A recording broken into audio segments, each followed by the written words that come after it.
Please ignore your surroundings right now and become completely absorbed with what I'm saying.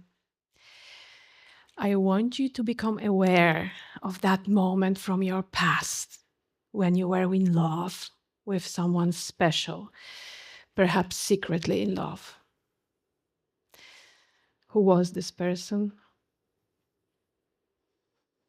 How did this person look like? Where did you meet? Now, I want you to pretend something. I want you to pretend that you are 80 years old. And just for today, you wake up in your 20 or 30-year-old body. You get to relive this day for one last time. And you go back to that moment from your past when you were secretly in love. Now, listen carefully to what I'm saying. Imagine this. It's evening. You walk into the room. Your loved one is sitting right there on the couch. There are also other people around, probably your friends or family. The sunset light spills across your loved one's face. You go sit next to him or her, very close. Your arms nearly touch. Notice those goosebumps, how they feel all over your body. And that smell. Oh, that smell. You remember it so well. Your mouth dries. You can almost taste that kiss you long for so bad. Your fingers twitch. And the silence is so thick. But when the right moment comes, you don't lean in, you don't speak, and you don't go for that kiss. And it's not because you don't want to. It's because back then you didn't know that you can. And something else arises too. Suddenly, you remember all of those moments that held you back. When you didn't speak, you didn't raise your hand during that one important meeting, you didn't apply for that dream job of yours, and you didn't trust yourself enough. Do you think you lacked the time to do all that? What you really lacked was something else. It was self-confidence. It was the courage to take up the space, to own it. It was the courage to speak, even when no one is clapping. A lot of people think that self-confidence is just a personality trait. Here's the good news. Self-confidence is a skill. And like any other skill, it can be trained. Scientists at Melbourne University position self-confidence as essential for real-life outcomes and personal growth. Because without it, your voice stays quiet, your dreams stay dormant, and your ideas unused. And before you know it, you end up building somebody else's love story, but not yours. I am an architect. I've been designing airports, blueprints, and workplace interiors for nearly 2 decades in Europe, Africa, and Asia. Always designing beautiful spaces for people where they can live, love, work, and travel, always with purpose and always with intention. But one day, while I was leading a major project in my homeland, the blueprint of my personal life started to collapse.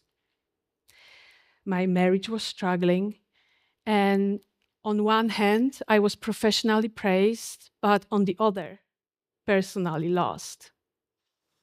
And that project, as wonderful and satisfying and fulfilling as it was, it didn't save me. What saved me was this. I finally stopped escaping and complaining and started reconnecting. I started reconnecting with the only human that was there for me all this time, with myself. I started finally asking, who am I? What do I really want? What am I willing to fight for? And what kind of inner space am I actually living in? And that was the start of my own retrofit project. At that moment, I decided I'm going to keep building no matter what. No one is clapping. I just keep building. Tired? Just get up and keep building. Failed? Great. Just keep building anyway.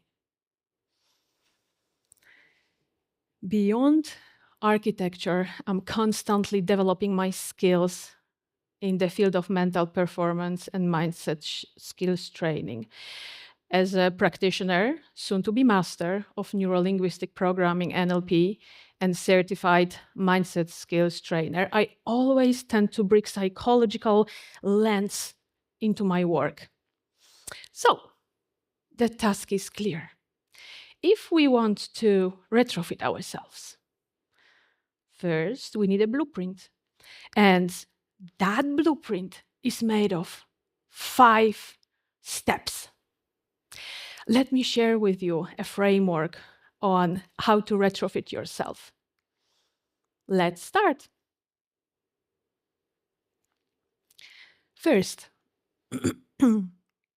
you need to see clearly what you want, because you will never feel confident if you walk a path that leads nowhere. Get clear, get crystal clear. So I ask you today, what do you want? What do you truly want? Not what's safe, not what's polite, not what you think you should want. What makes it worth it for you? Imagine it. Scientists at the University of California prove that just imagining a new behavior can physically reshape and rewire our brains.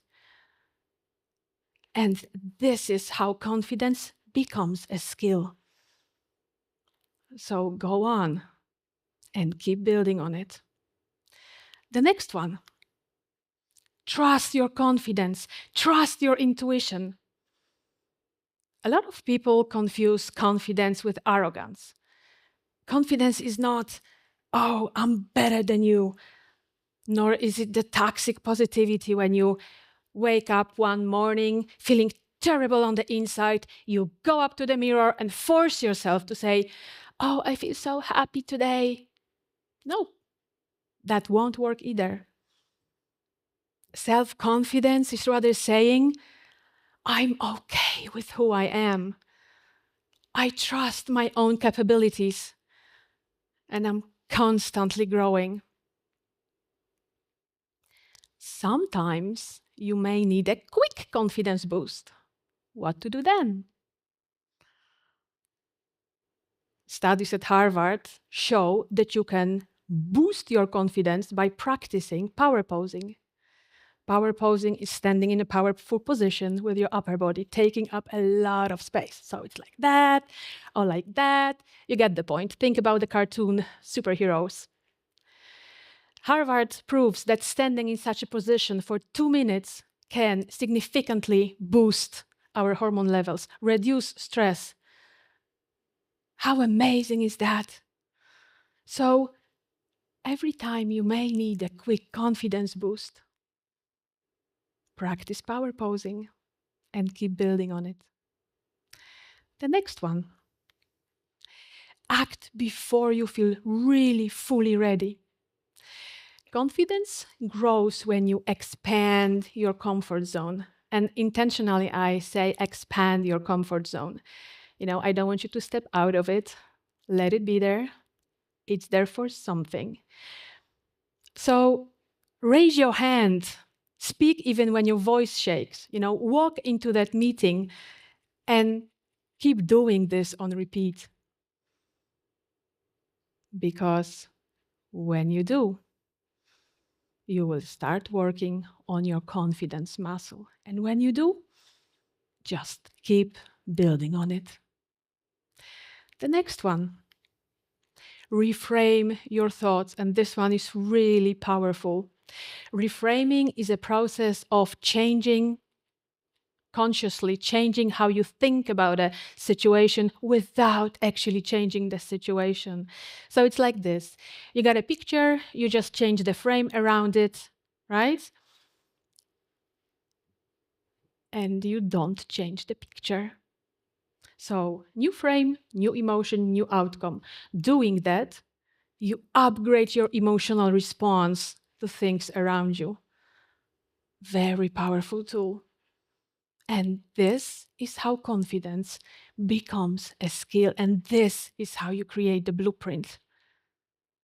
So go on and keep building on it too. The last one, team up with others intentionally. Confidence also grows in environments where we feel empowered, safe. Have you heard that saying that you're the average of 5 people you spend the most time with? Probably you did. Well, team up with people that elevate you higher instead of bringing you down.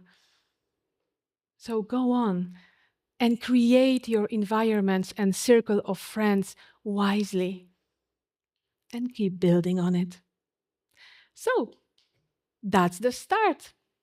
A 5-step framework to retrofit yourself. See, trust, act, reframe, and team up.